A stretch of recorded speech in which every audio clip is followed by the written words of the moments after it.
Bismillahirrahmanirrahim, dear students and all viewers, hope you all doing well. And today once again we are going to discuss about the past continuous tense and it is the second branch of the past tense.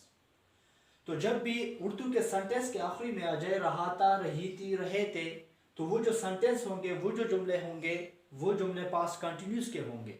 ये इसकी identification है, ये इसकी पहचान है कि जब उर्दू के सेंटेंस के आखिरी में आ जाए रहा था, रही थी, रहे थे, यानी मैं कहता हूँ वो खेल रहे थे, वो पढ़ा रही थी, हम जा रहे थे, वो दौड़ रहे थे, तो इन सब सेंटेंस के अंदर अगर हम देखें तो आखिरी में रहा था, रही थी, रहे थे आ रहा है, तो इसी की वजह से ये सेंटेंस पास्ट कंटिन्यूस के है। अब इसके बाद हम जाते हैं कि इसकी जो है सेंटेंसेस हम किस तरह बनेंगे। तो इसके भी 3 टाइप्स के सेंटेंसेस बनेंगे, जिस तरह हमने और जो है टेंसेस के बारे में पढ़ दिया। इसके भी होंगे सर्टियो के लिए हम ये फॉर्मूला इस्तेमाल करेंगे, subject helping verb plus fourth form of verb. जब भी यानी फर्स्ट फॉर्म ऑफ वर्ब के साथ आईएनजी लग जाए तो वो जो फॉर्म बन जाती है उसे कहते हैं फोर्थ फॉर्म ऑफ वर्ब, और उसे जनरल फॉर्म ऑफ वर्ब भी कहते हैं, और प्लस ऑब्जेक्ट। इसके बाद जो है हमारे पास अगर नेगेटिव बनाएंगे तो क्या करेंगे, subject plus helping verb plus not plus fourth form of verb and plus object. और जब इंट्रोगेटिव बनाते हैं तो क्या करेंगे, सबसे पहले हेल्पिंग वर्ब को लगाएंगे, उसके बाद सब्जेक्ट को, उसके बाद जो है फोर्थ फॉर्म ऑफ वर्ब को, और उसके बाद ऑब्जेक्ट को, और आखिरी में क्वेश्चन मार्क को लगाएंगे, क्योंकि ये जो सेंटेंस होंगे ये सवालिया जुमले होंगे, इस वजह से क्वेश्चन मार्क लगाना जरूरी है। अब इसके बाद हम जाते हैं कि इसके हेल्पिंग वर्ब कौन कौन से है। तो इसके जो हेल्पिंग वर्ब है वो है was and were, was and were. अब वाज कौन से नाउन या प्रोनाउन के साथ इस्तेमाल करेंगे, और वर जो है वो कौन से नाउन या प्रोनाउन के साथ इस्तेमाल करेंगे। तो वाज हमेशा इस्तेमाल होगा आई के साथ, इसके साथ ही के साथ, शी के साथ, एट के साथ, या कोई भी सिंगुलर नाउन हो, कोई भी सिंगुलर नाउन हो तो उसके साथ हमेशा वाज का इस्तेमाल करेंगे।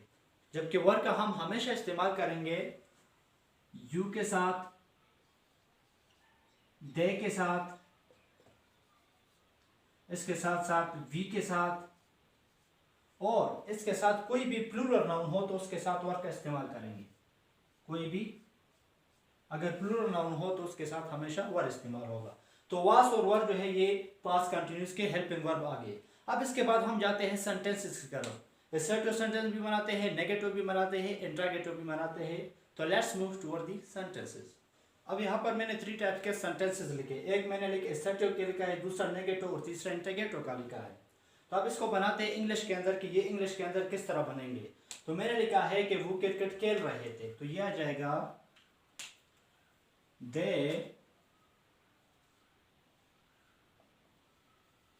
they were playing cricket,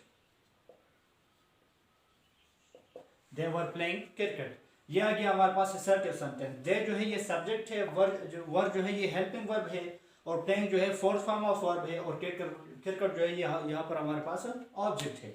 अब इसके बाद हम जाते हैं कि नेगेटिव सेंटेंस, वो काना नहीं का रही थी, यानी एक लड़की की तरफ इशारा है, तो हम लगाएंगे शी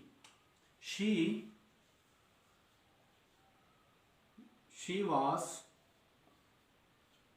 नॉट ईटिंग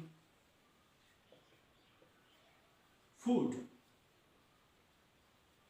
वो खाना नहीं खा रही थी, तो ये आ गया she was not eating food.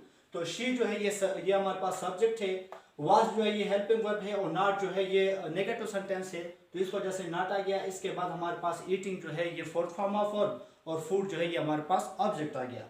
अब इसके बाद बनाते हैं कि हमारे पास के असर्टिव सेंटेंस के ये जो है इंट्रोगेटिव सेंटेंस किस तरह बनेगा। हमने लिखा है कि क्या अली स्कूल जा रहा था, तो ये हमारे पास क्या है, सवालिया जुमले है। अब हम आते हैं कि इसको इंग्लिश के अंदर किस तरह बनाएंगे। तो हम बनाएंगे कि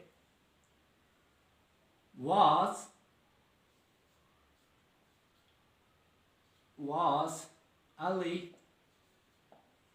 Ali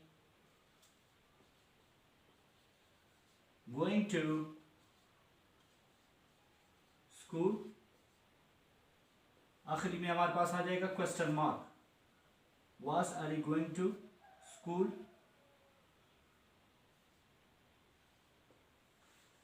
तो ये आ गया हमारे पास इंट्रोगेटिव सेंटेंस पास्ट कंटिन्यूस का। वाज जो है ये हेल्पिंग वर्ब आ गया, अली जो है ये सब्जेक्ट है, और गोइंग जो है ये हमारे पास फोर्थ फॉर्म ऑफ वर्ब आ गया, और स्कूल जो है ये ऑब्जेक्ट आ गया। तो इन फार्मूलों का इस्तेमाल करके हम बहुत से पास्ट कंटिन्यूस के मुख्तलिफ टाइप के असर्टिव, नेगेटिव, इंटरगेटिव बहुत से सेंटेंस बना सकते हैं। इन सब सेंटेंस जो हम बनाते हैं इनके लिए बेसिक चीज़ है कि आप प्रैक्टिस करें, because practice makes a man perfect. जब आप प्रैक्टिस खुद करोगे, खुद जो है सेंटेंस बनाओगे, जब इस फार्मूले को आप खुद कॉपी के ऊपर लिखोगे और उसी फार्मूले के तहत आप जब सेंटेंसेस खुद बनाओगे तो आपको ये सारी चीज़ें खुद ब खुद क्लियर हो जाएगी। सिर्फ देखने से ही क्लियर नहीं होती, प्रैक्टिस करोगे तो इंशाल्लाह these are the things will be clear to all of you. Thank you very much.